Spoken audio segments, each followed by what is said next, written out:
At the time of its launch in 2001, it was billed as the most important Jaguar for 30 years. The plan was simple: to build a smaller, more affordable car that would appeal to younger buyers. And then when they get older and presumably richer, they'll buy a big Jag. And hey presto, the brand's saved and everyone lives happily ever after. Well, that was the plan, but like most things in life, it rarely turns out the way you expect. And while BMW's 3 Series went from strength to strength, the X-Type just slipped quietly into the shadows.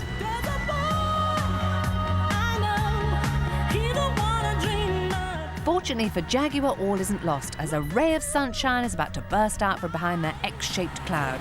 And surprisingly, it's in the form of an estate. Take me to the clouds above, take me to the clouds above, take me to the clouds above. Estates have really never appealed to me, I guess because, I don't know, they're not very sexy. You associate them with putting a set of ladders in the back or something. And the idea of needing it for practicality, it just seems such a boring choice. But I really don't feel like I'm driving an estate in this. It feels quite kind of quite neat. And of course, it's very well soundproof, so it feels very quiet. And certainly I could arrive somewhere smart driving this and I wouldn't feel in any way embarrassed. But there's a price to pay for all that interior luxury, and that's space. Now, Jaguar actually say they've done a lot of work, particularly now they've got the higher roofline at the back because of the estate. They reckon there's more space inside. But I'd still say that if you're tall or quite big, you know, it's quite restricted, even in the passenger seat. Not a lot of headroom and not a lot of shoulder room. So it's fine as long as you're not too big. I think Jaguar would probably hate me to say this, but I think it's a bit of a girly car in some ways, simply because it's kind of neat and it's quite small, it's quite cosy, very easy to handle. So how big is the estate market? Well, potentially it's huge. Across Europe, Jaguar are predicting 1 out of every 3 X-Types sold will be an estate. And perhaps more importantly, most of them, they say, will be bought by first-time Jag buyers. So does the X-Type estate have the X factor when it comes to style? Well, front end hasn't changed at all. This is just the same. I'm always like this, all these lovely, soft, sensual curves. Very feminine. Of course, the real change is the side view, of course, because it's now an estate. And I think this works really well. It doesn't look like it's just been added on as a big box. It's really well integrated. In fact, to my amazement, it actually works better as an estate than it does as a saloon. But here at the rear of the car, slightly disappointing, it doesn't say Jaguar to you, does it? However, it's incredibly practical. Isn't that neat?